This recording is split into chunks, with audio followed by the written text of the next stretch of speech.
Gott kvöld.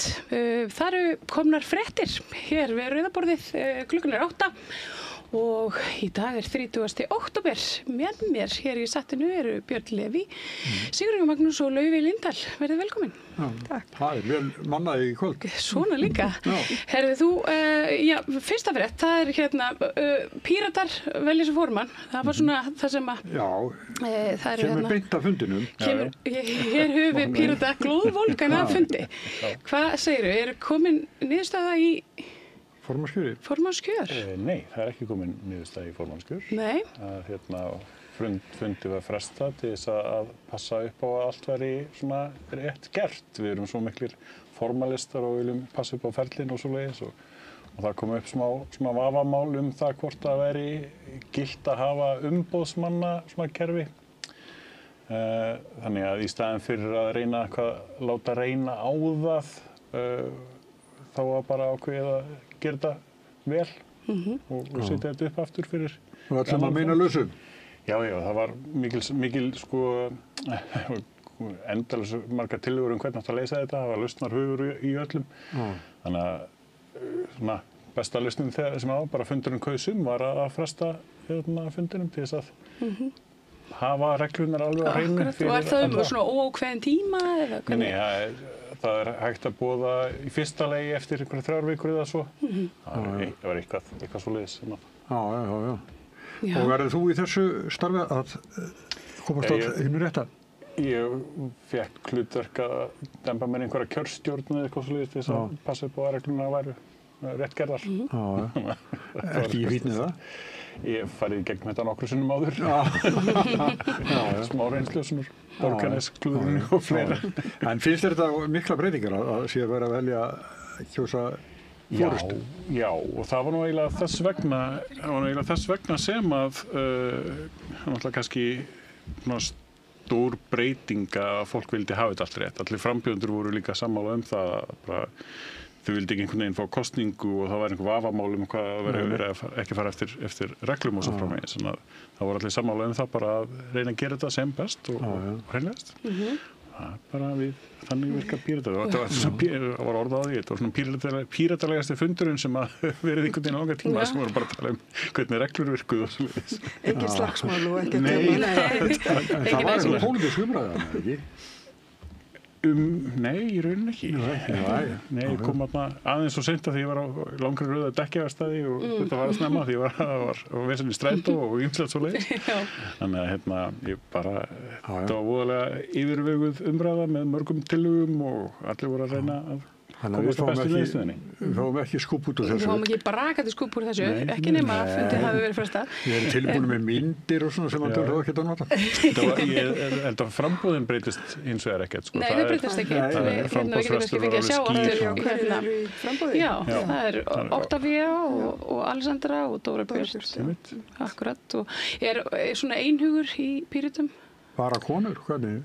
Það er hán og 2 konur. Já, fyrir ekki. Þannig að þetta er konur og kvár.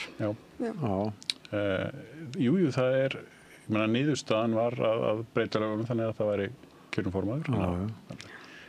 Það var ekki 100%, það var engin rússlandskostning í því, en niðurstaðan var samt og aukinn meiri hluti. Vildi fara í þetta nýju fyrirkomulag og prófa það. Þannig að við sjáum bara hvernig það verður. Hvenær verður fundurinn? Þetta verður ekki eftir svona mánuði eitthvað sliðis. Það sem þetta ekki verið ákveðin dagsetning? Nei, það þarf að boða það. Það er að minnstallegi 3 vikur sem ættir að boða eða verið boðið kvöldið eitthvað sliðis. En það nú fleiri að hugsa það sér til formanns. En Björn sagði hérna frá fremstu forkólfum Framsóknarflokksins. Hvað er FÍ? Ég skrifaði það fylgismest, hvort fólk kannast við þetta. Það er Ólafur Thors, held ég að ég hef sagt, notaði þetta 1930. Fylgismest. En þetta er sem sagt mjög sjaldgætt, lítið notað orð, fylgismest. En það var skoðanakönnun sem að fyrir, hvað heitir? Fyrir komið gott. Komið gott, já. Og þetta er Þetta nú svolítið afgerandi. Já, ég finnst ekki til endilega langt á milli, sko, Lilju og Willum Þórs, að þó Og við sjáum hérna ljósgrænu, það eru allir, en framsóknarfólkið er svo dökkgrænu. Já, ef við tökum bara framsóknarfólki, þá er nú ekki nema 6% á milli þeirra. Er það mikið eða lítið? Nú veit ég það ekki. Ég hef aldrei verið í svona pólitík. Það er svona innan, það fyrir því hvað eru margir sem er á bakvið og svona. Jú. En þetta er munur. En svo er það Ingibjörg Ísaksen sem er nokkuð sterk. Já, sko, hún er þingflokksformaður og það verið eitthvað að leggja, í þessari grein held ég þá að verið það að hún gæti kannski ráðið miklu það hvort er þið formaður. Lilja eða Willum, ef hún myndi hvetta sitt fólk til að... Ef hún hefur 17% til þess að sveiflat fram og tilbaka. En það er alveg áhugavert að hvorki náttúrulega Willum né Lilja eru sitjandi þingmenn, meðan Ingibjörg er sitjandi þingmaður og þingflokksformaður og er munar samt alveg tvöföldu á þarna. En svo var spurt líka hérna, Einar Þorsteinsson, hann var í kúrfunni og hann fekk bara 3,4% af framsóknarmönnum. Akkurat. Sem hlýtur að vera svona svolítið... Hann hefur auðvitað ekki verið í framsóknarflokknum neitt voðalega lengi, hann var borgarstjóri en svo... Það má svo sem deilum það hvort það verið endilega framsóknarmenn sem kusun hérna í borginni. Akkurat. Framsóknarflokkurinn sem slíkur er ekkert mikið af framsóknarfólki kannski, það er meira svona sveiflukent á milli þau sem eru kannski bara svona á miðjunni einhvers staðar og...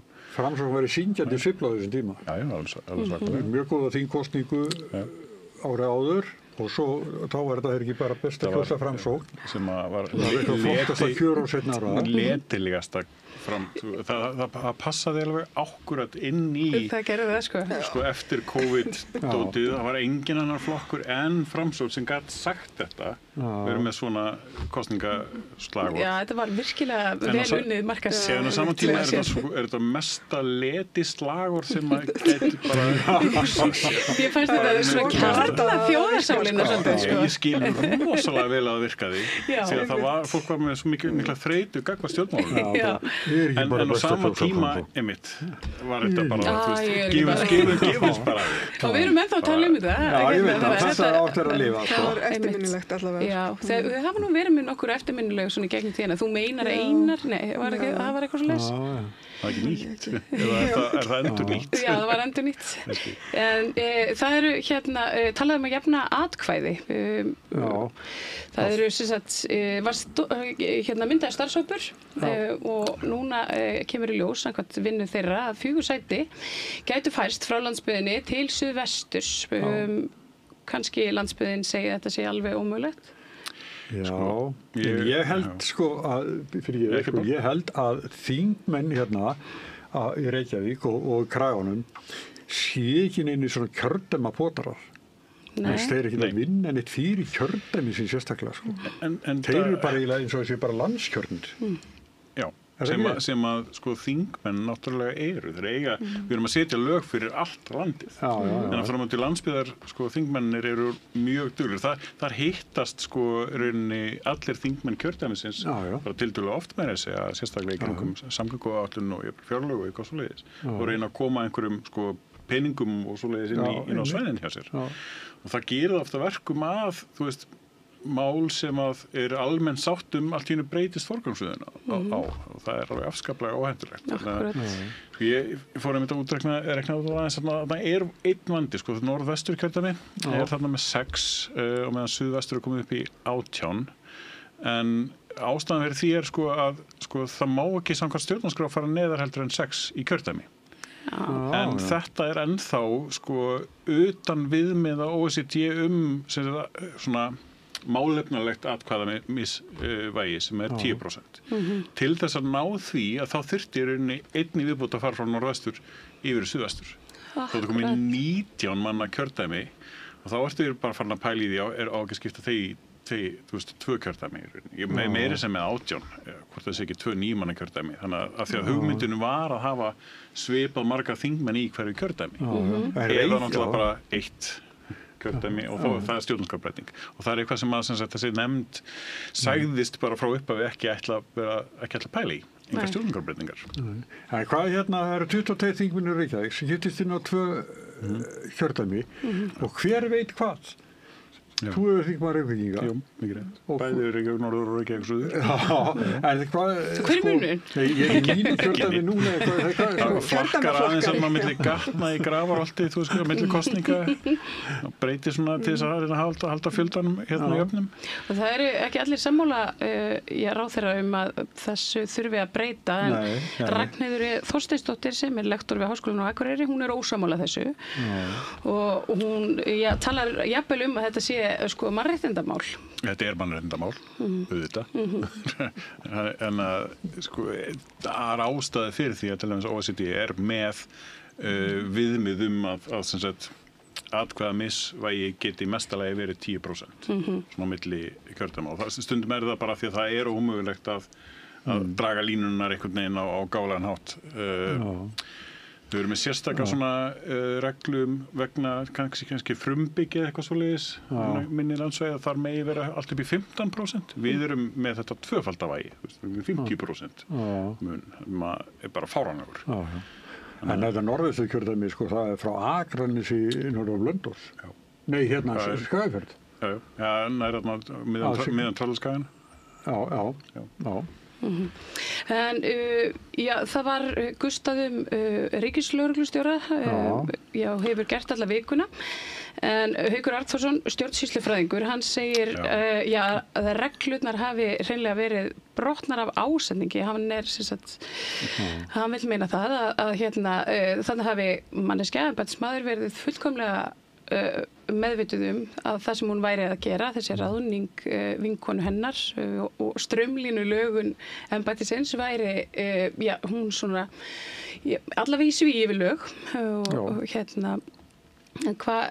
það hefur svona ýmislegt komið svo sem fram í dag í þessu máli.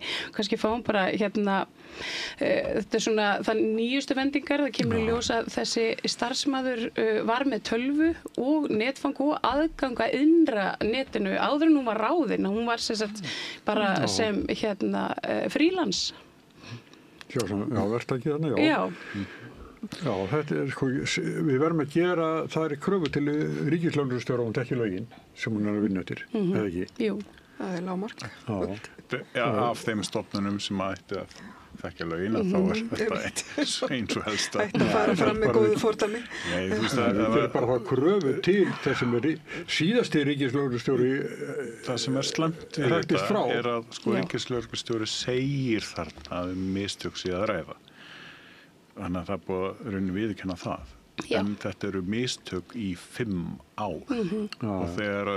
og milli embætta í rauninni. Ég veit ekki hversu mikið er þetta að kalla eitthvað mistök sem gerist statt og stöðut í 5 ár. Nei, einmitt. Það myndi svona, lögfræðin myndi kalla það ásetningsbrot. En ég skil það mjög, það er ákveðið svona tendens einhvern veginn í kerfinu alltaf, þú veist, ef einhver hefur verið gert einu sinni þá er það bara gert aftur og þá spyr enginn af því að þetta hefur verið gert áður. Og það er rosalega óþægilegt einhvern veginn að upplifa það alltaf sérstaklega hjá fólki sem á að vera að passa upp á það að aðrir sé að fylgja reglum og þá verður að byrja hjá sjálfum þér. Þannig að ég skil eins og Haukur er að tala að þú veist, þegar þetta er orðin meðvituð mistök í 5 ár, þá þýðir það ásetningur. Hvað heldur? Bara, ég veit ekki hvort það lögfræðilega þýðir það, en bara svona í almennu máli er það tvímælalaust ásetningur. Já, starfsmenn embættisins, þeir hafa nú í lögreglufélagi, þeir mótmælt þessu og bentu á skekkjuna að það hefði verið farið fram og auka fjárveitingar til þess að halda utanum embættið hreinlega og það kom steg fram fyrir starfsmaður sem að misti einmitt vinnuna og talaði að þeim hefði verið kastað fyrir ljónin í rauninni. Og var það allt konur sem hún sagði upp? Já, það verðist vera. Þannig að landamæra gæslan. Þetta er alveg. Já, þetta er Haraldur Jóhannesson, þegar hann þurfti að röklast í burtu, þá var hann færður bara á gangana í dómsmálaráðuneytinu, á Ráðslevarn dómsmálaráðara. Sérstakur aðstofamaður. Hann er nú konar aldur núna, því að við erum gamlir. En nú fer Sigríður Björk bara á gangana í dómsmálaráðuneytinu. Náttúrulega hann hótaði því að greina frá einhverju óþægilegu Nú, eða? Haraldur, það kom vel fram í viðtali á sínum tíma. Já, Ég veit, þannig að, ég veit ekki, það hringir öllum röngum bjöllum og veifar öllum rauðum flöggum að einhver sem ríkislögreglustjóri viti eitthvað slæmt og láti ekki viti af því, sem alveg stjarnfræðilega galið. Viltu geymið það fyrir sjálfan sig og svo hann fáið nú örugglega starf hérna. Það gilur starfslóð. Já, ég veit. Það er auðvitað fundið, hún og dómsmálaráðherra, Þorbjörg Sigríður í gær, það kom ekkert út úr þeim fundi. Og það er svona spurning hvað hún eigi eftir að gera. Sjáu þið fyrir ykkur að hún eigi eftir að setja hana til hliðar? Já. Ég held að hún verður að gera það ekki. Þetta er orðið svolítið mikið vandræðalegt, sko. Og bara búin að vera duglega að taka svoleiðis ákvarðanir, sko. En að ég sé ekki að hún sé eitthvað. Hún hljómaði nefnilega svolítið þannig, sko. Já, bara ég þekki Oppu af ekki nema góðu hvað svona varðar. Hún kann alveg taka ákvarðanir. Já, og talandi Oppu, þá var fjallað aðeins þessa breytingu á lögum erlend námsfólk sem kemur hingað og fær vísa. Silja bara var í viðtali við RÚV bara í kvöldfréttum, núna rétt áðan. Náði bara þessari fínu mynd af henni hérna á skjánum hjá mér. Þetta er nú eiginlega varla bólögt, sko. Svona er fjárfundabúnaður. Já, svona er fjárfundabúnaður fyrir ekki Silja bara mín. En hún svona sagði að þetta væru hóflega breytingar, en hún þó tók fram að hún væri ekki sammála ráðherra með að þetta væri einhvers konar vandamál eða stökkpallur hreinlega fyrir fólk í leit af nýju heimili, framtíðarheimili sem nýtti sér háskólan til einhvers. Hún talaði að breytingarnar yrði helst þessar að diplómanám það yrði erfiðar að sækja í diplómanámi og það væri í rauninni bara hægt að sækja þá í fullt háskólanám. En ég tók líka úr kvöldfréttum svona námsmannaleyfi sem að þeim hefur fjölgað talsvert. 2023 eru þau 694, í ár eru þau 743. Í fyrra, segirðu? Í fyrra voru þau 694, árið þar og undan voru þau 2004. Já, 2004, í fyrra segi ég, svona er ég árið tímarugluð. Í fyrra segi ég 743 og árið þar og undan voru þau 694, en svo eru þau 2020 377, þannig að þetta er alveg mikil breyting. Já. Það er erfitt að bera saman sérstaklega árið 2000 því að það er COVID. Það er nákvæmlega það sem ég hjó eftir líka, en hefur verið samt því hefur verið teflt fram sem rökum fyrir þessu að þrengja á þessum reglum. Ég veit ekki betur en að Þorbjörg Sigríður sjálf hafi lært út í Bandaríkjunum og tekið með sér eiginmann og börn á einhvers konar vísasameiningu. Þannig að manni finnst svona óþægilegt hvernig er farið að þessu, sérstaklega vegna þess að fjölgunin er á milli þetta er fjölgun frá Pakistan og frá Afríkuríkjum og Filippseyjum svo. En Silja bara talaði einmitt það að þau sem væru eins og í hjúkrunargeiran sem væri stór og mikill fjöldi, þau skiluðu sér út á vinnumarkaðinn alveg innan við ár, bara sem starfsnemar. Þannig að það væri ekki eins og fólk væri hér í einhverjum annarlegum tilgangi að sækja nám. En Mannlíf sagði frá því að Illugi Jökulsson, hann svona hvatti dómsmálaráðherra til þess að sýna mannúð. Hann sagði að hún væri mjög dugleg í alls konar aðgerðum gegn svona aðgerðum til þess að stemma í stigu við fjölgun útlendinga á Íslandi, en það vantaði svona mannúðarpakka frá henni, bara eins og til dæmis bara leyfisveitingu fyrir fólkið frá Dagestan móðurina sem eftir keisaraskurð var send með glænýja tvíbura og er núna í bara svona flóttamannafangabúðum í Króatíu. Ég get sagt frá því að hann er eiginmaðurinn, pappinn, hann er komin í hungurverkfall og honum haldi frá fjölskyldunni sinni. Þannig að þetta er mörg ljót mál og það er auðvitað margt sem að mætti gera betur til mannúðar. Segja sem sagt að hvernig hún, Þorbjörg Sigríður, ekkert mikill vinur á henni þá og Guðrún Hafsteinsdóttir til dæmis? Nei, þetta er sama stefnan. Ég myndi segja það. Hún er bara fengið, opna bara efstu skúfu til vinstri og þar var stefnan og það vantar svolítið píratana inn á þig. Píratarnir voru mjög duglegir að standa í hárinu á stjórnarflokkunum sem sagt fyrri þegar kom að því að breyta útlendingalögunum og annað. Ekki voru verðlaun fyrir það mikil? Nei, það er rétt.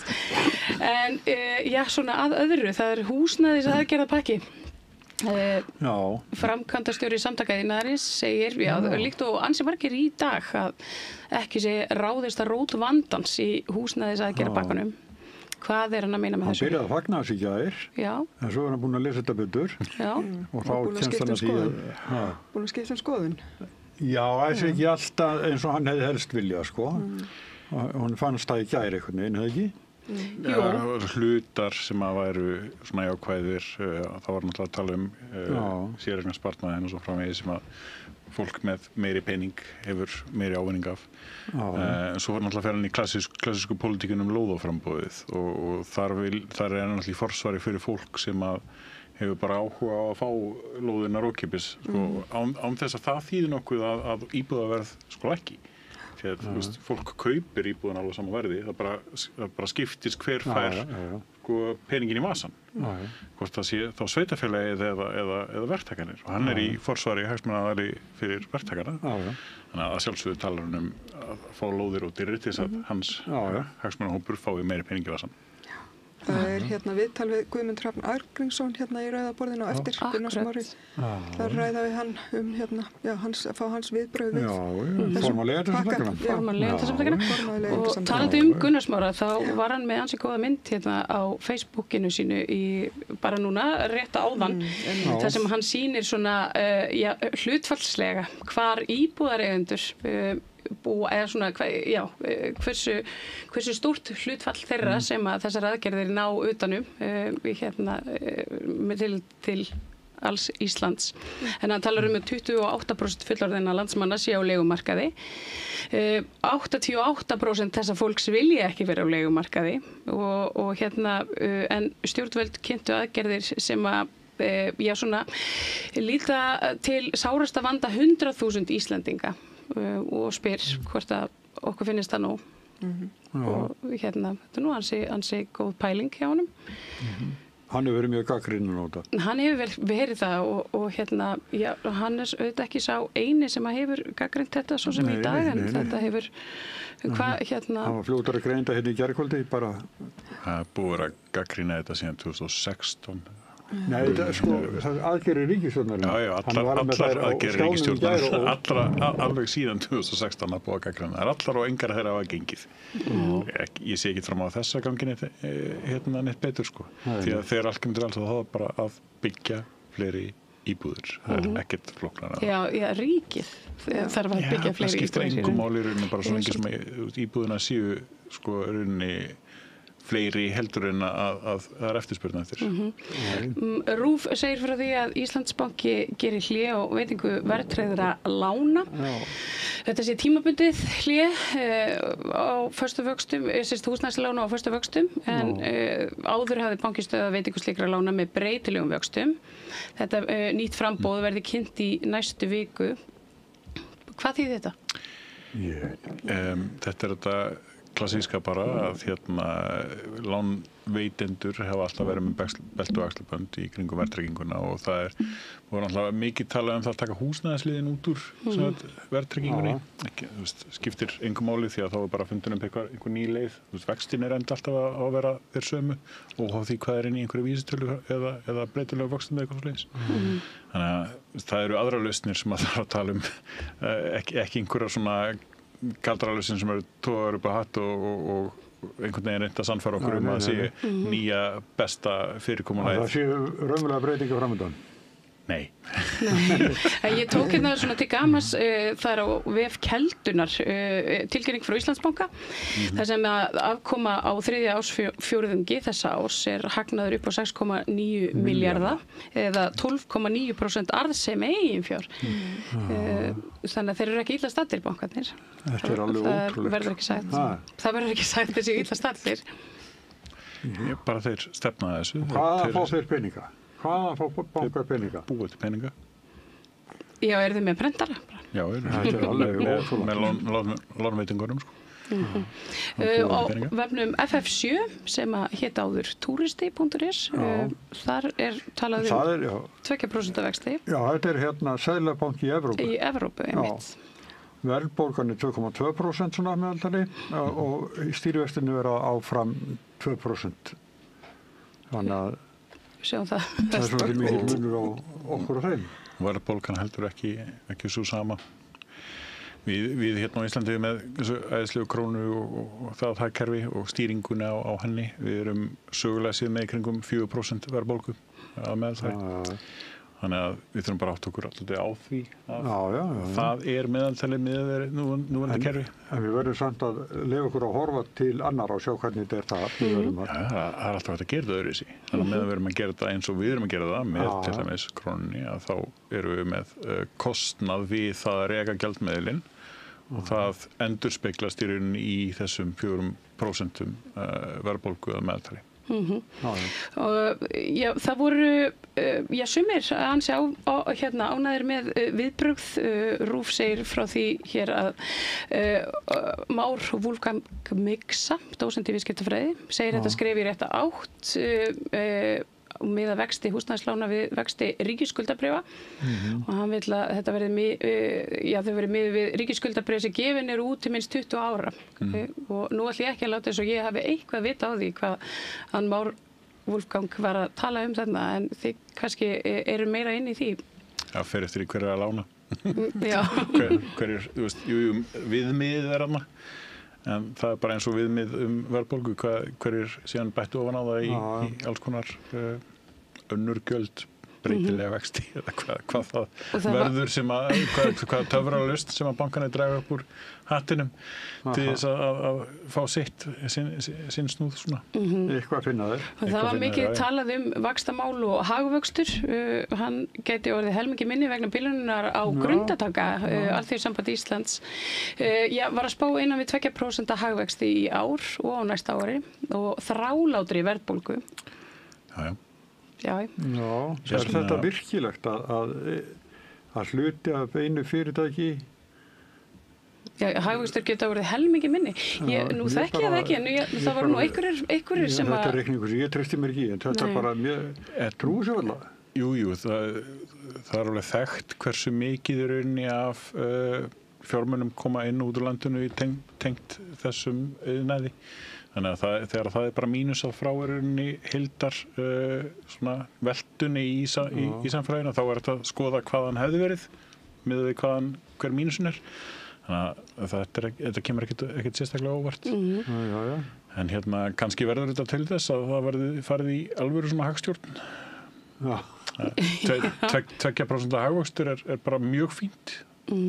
Það er frekar óhollt í rauninni að vera með meiri hagvöxt en það, sérstaklega þegar að verðbólgu við með Seðlabankans eru 2,5%.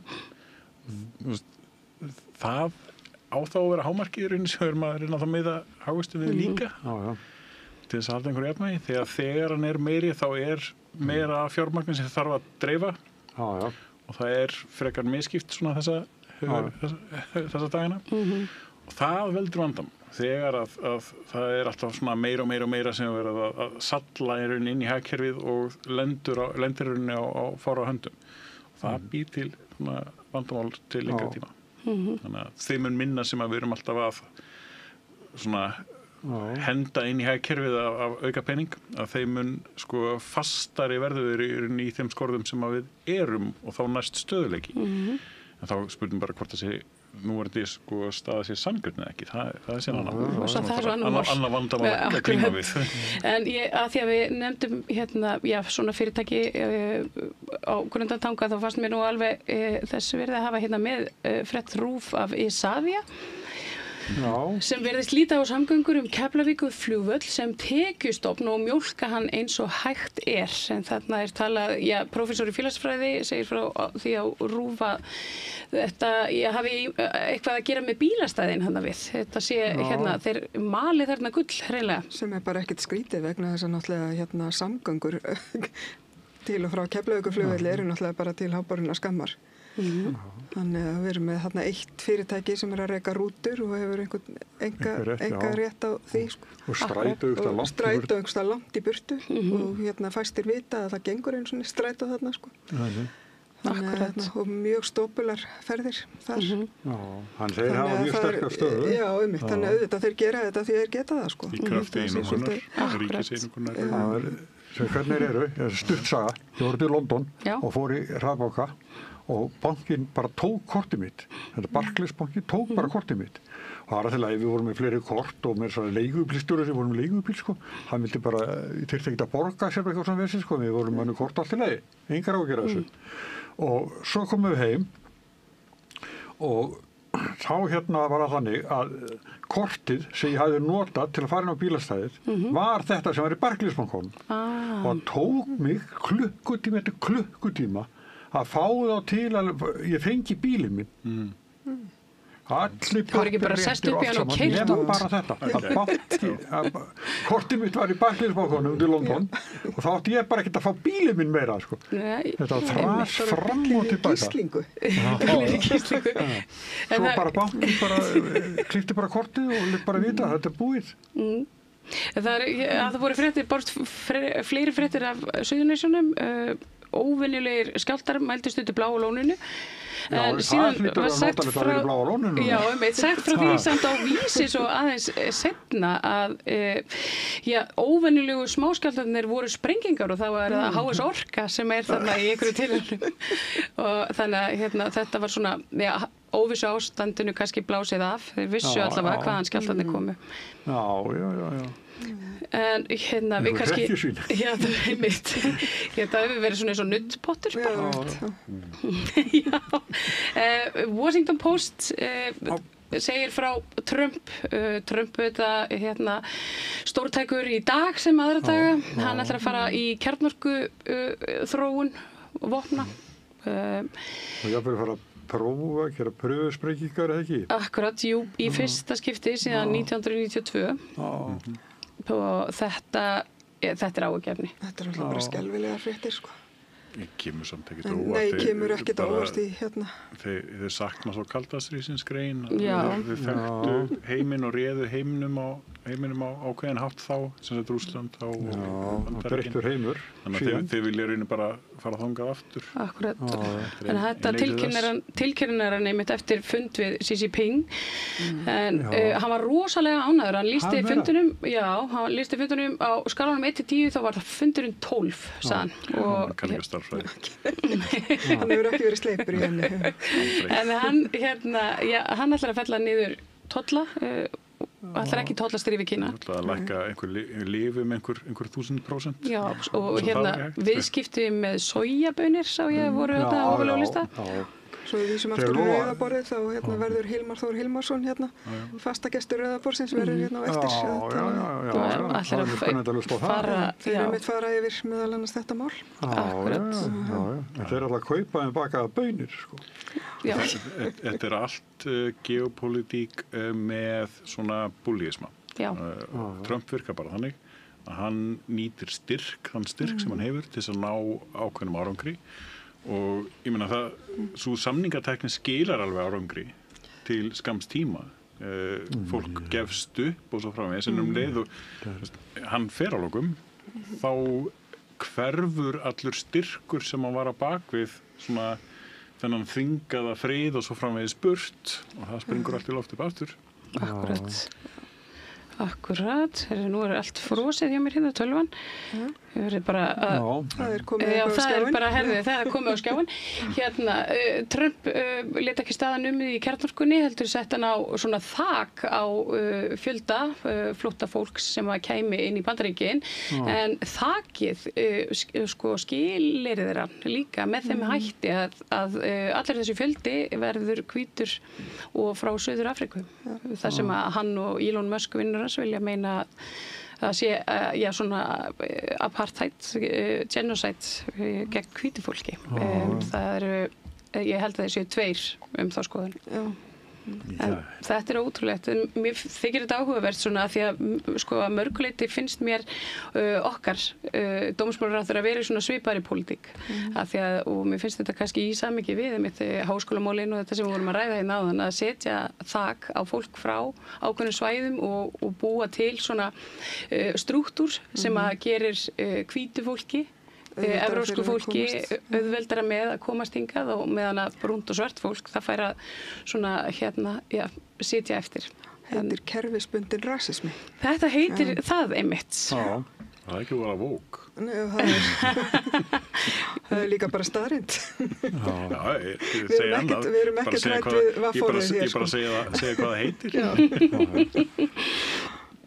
Ef við fáum kannski hérna upp næstu frétt þá Al Jazeera segir frá því að Hamas hafi í dag afhent lík tveggja af gíslunum sem þeir höfðu svona þrátt fyrir með mjög brothætt vopnahlé. Við höfum verið að segja frá því hérna að Ísraelar hafa linnulaust verið að sprengja Gaza, myrða þar fólk, yfir 100 manns. Sem vitað að hafi týnt lífinu bara þarna núna á síðustu 2 sólarhringum. Þetta er auðvitað alvarlegt, Trump hann heldur því fram að þetta vopnahlé sé bara ennþá ofboðslega pottþétt og ekkert sé að. Á meðan að Katarar hafa verið svona, ómyrkir svolítið í máli og fleiri, ég meina Suður Afríka meðal annars. Suður Afríkuforseti, hann hefur nú fordæmt þetta sem og hann leiðir hann haghóp sem að kæra Ísrael en afsakið. Þetta eru mikil vonbrigði. Þetta eru það og alveg skelfilegt, þannig að það er ekkert lát á þjóðmorðinu. Það eru þetta mótmæli á laugardaginn klukkan 2 á Skólavörðuholti fyrir Palestínu. Er það á sunnudaginn eða laugardaginn? Laugardaginn, já. Og ég hvet nú bara sem flesta að fara þangað. Þá er það einmitt, Haaretz einmitt segir frá þessu, Haaretz er ísraelskt blað og þetta mér fannst þetta bara svo sláandi því að ég meina þetta er ísraelskur miðill og þarna er þetta bara sett fram eins og það er að fyrir þessi 46 börn sem voru myrt þá kláraðist stríðið aldrei þrátt fyrir vopnahléð og ég sé þetta eins og myndrætt fyrir mér að þú lofar þeim friði en svo einhvern veginn deyja þau einhvern veginn blæðandi í sprengingu og mér fannst þetta svakalega áhugavert líka hvað er mótmæli núna í Ísrael hjá strangtrúðum gyðingum gegn breytingum herskildu. Akkurat. Það er alveg æðislega kaldhæðnislegt á einhvern stórkostlega undarlegan hátt. Alveg. Þeir hafa mótmælt þessu núna í svolítið tíma, þessu var frestaði mitt núna og er verið að taka þetta aftur upp. Þeir þá á að fara að kveða þá í herinn. En þeir hafa verið svona undanskildir.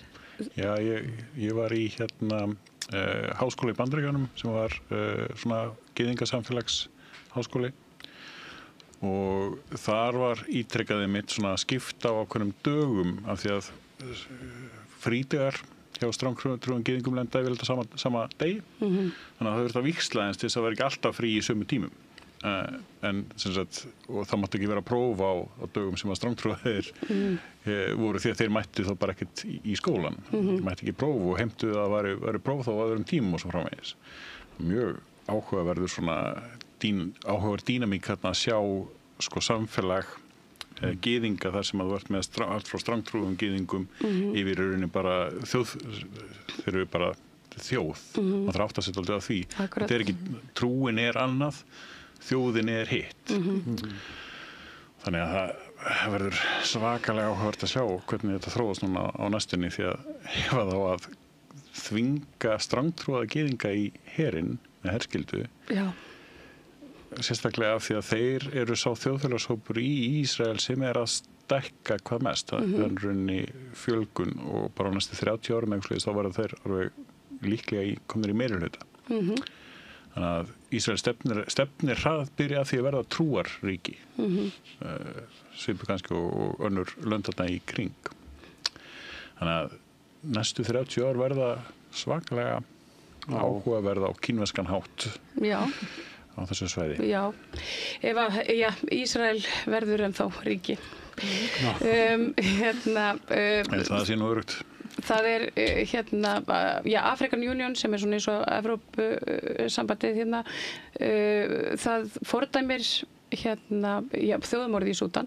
El-Fasher þetta svæði þar sem við sáum loftmynd í gær, þar sem það var svona blóði drifið og það talað að í Súdan Tribune að það hafi 2000 verið myrtir þarna og einum sólarhring. Þetta alveg þvílíkt blóðugt og þannig sjáum við þessa RSF liða sem eru svona svolítið eins og innrásarherinn á Gaza. Þetta eru uppreisnar her sem bara í þjóðhreinsunum, hreinlega á Súdanum. En við ætlum að vera svolítið duglegri við að svona fylgjast með Súdan hér við Rauðaborðið. Bara strax á mánudaginn þá ætlum við að fara aðeins svona ítarlega í saumana á því sem að gerast þar. En hingað heim, það mannlíf talar Reykvíking sem bjó til rými undir húsi til að rækta kannabis. Hvað var hann að gera? Það mikið fyrir þessu sko. Það var leynigöng niður í þessa hólu sem hann var með búin að grafa niður undir gólfið hjá sér til að rækta kannabisefni og þeir þurftu að komast inn í eldúskáp til að komast niður. Þetta svona stíginn var falinn eða inngangan í kjallarann og þarna var hann að bara rækta fullt af hassi og maríjúana. Þetta hljómar eins og metnaður. Já, framtíðar bara. Já, hann hlýtur að hafa verið. Var hann að hafa eitthvað upp úr þessu? Já, gera það ekki allir sem ná að selja eitthvað. Þetta bara svo mikið vesen. Já, meina þetta að borga alla vinnusundin sem voru og glemdi vantilega að tilkynna þess að auka fermetra á húsinu. Já, einmitt. En hvað hvernig óskapnum var þetta bara grófan, bara hólu einhvern veginn? Já. Og leynigöng niður, þetta var bara eins og í bíó. Já. Hann Hamarsliði? Svo bara grænt og fallegt á. Ætli þetta virki sem gott loftvarna byrgi? Einmitt, það nú ekki vitlaust. Sérstaklega ekki á morgun því að það gul viðvörun. Það væri nú gott að vera með ein svona göng. Kjarnorkuvopn á gul viðvörun. Hrekkjavaka í gulu. Hrekkjavaka í gulu. Þetta fjör. Já, auðmikið börnin. Ég veit að og Vísir segir að þetta verði eftir viðfræðingi þetta verði stór varasamt í fyrramálið sérstaklega. En alveg fram eftir degi og fram á laugardagsmorgun, skilst mér. Það var í hverfishópnum og að tala hvort þetta frestar Reykjavíkunni á laugardag. Já, mér skildist það að einhverjir svona hverfishópar einmitt hafi verið að finna sér saman í því að frestinum einn dag. En ég veit að það eru mörg, svona lítil kramin hjörtu sem að kaupa sér búning og allt. Búin að kaupa búning og búin að hlaka til og ég muni þegar maður var að telja niður svona eftir einhverju, það var alveg heil eilífð, bara einn dagur. Algjörlega. Þannig að einn auka dagur, en við hvetjum krakkana bara til þess að vera inni og horfa á hryllingsmyndir. Ég heyrði veðurfræðing á Rás 1 segja það þeir verða að fresta þessu, þetta ekkert víti að. Já, og það einmitt, við erum einmitt með akkurat, stór varasand og svo næstu RÚV sem að tekur í sama streng og talar akkurat ekki kjöraðstæður til að ganga hús úr húsi. Eða kjöraðstæður með að við hræðileikan að gera. Hræðilegur dagur. Já, þetta er hræðilegur. Ekki fjúkandi grasker, ekki glóandi allavega. Akkurat, en mér fannst svolítið fyndið ég ætla að ljúka fréttatímanum á frétt af MPL. Kristrún ónaðar fólki heimahúsum, nú gerir það kannski ekki á morgun. Þetta er gott eftir morgun. Það var þetta að rekja okkur fyrra eða? Þannig að gul viðurinn virðist ekki alltaf að stoppa Kristrún frá stað sem að ónáðar nú fólki heimahúsum. Þetta er svolítið harkalega tekið til orða þannig á mókanum. Bara klassíst sko. Já. Þetta er vantarlega ónæði fyrir suma og ekki aðra. Fer eftir í hvernig þú spyrð. Já, fer eftir í hvernig þú spyrð, tímanlaust. Já, en vitið þið hvað hún er að gera Kristrún í þessum heimsóknum? Það er bara búið að stefnu samfélkingarinn veldi, er það ekki? Nú veit ég ekki, það er náttúrulega komið sveitarstjórnarkostingar, ég veit ekki hvort þetta er bara svona samtal. Gerði þetta mikið líka fyrir þingkostingarna? Ég veit að hún gekk í hús fyrir Keir Starmer, til dæmis, í Englandi. Já, við hittum flokki í fluginu eitthvað tíman þegar við vorum að vera til London. Þá var einmitt hópur á samfélkingafólki að koma, þetta var rétt fyrir kostingarnar. Þannig, já. Þetta, svona er þetta fyrra, já, 2023. Er það ég sem er að það? Núna fá einhverju heimsókn ekki frá hryllilegum börnum heldur frá Kristrúnu Frostadóttur og við skulum ljúka fréttum kvöldsins á þeim punkti. Þakka fyrir mig og þakka ykkur kærlega fyrir. Samlokubrauð, maltbrauð, tékkneskt-brauð, súrdeigsbrauð, brauð ársins, Bernhöfts bakari, íslenskt handverk síðan 1834.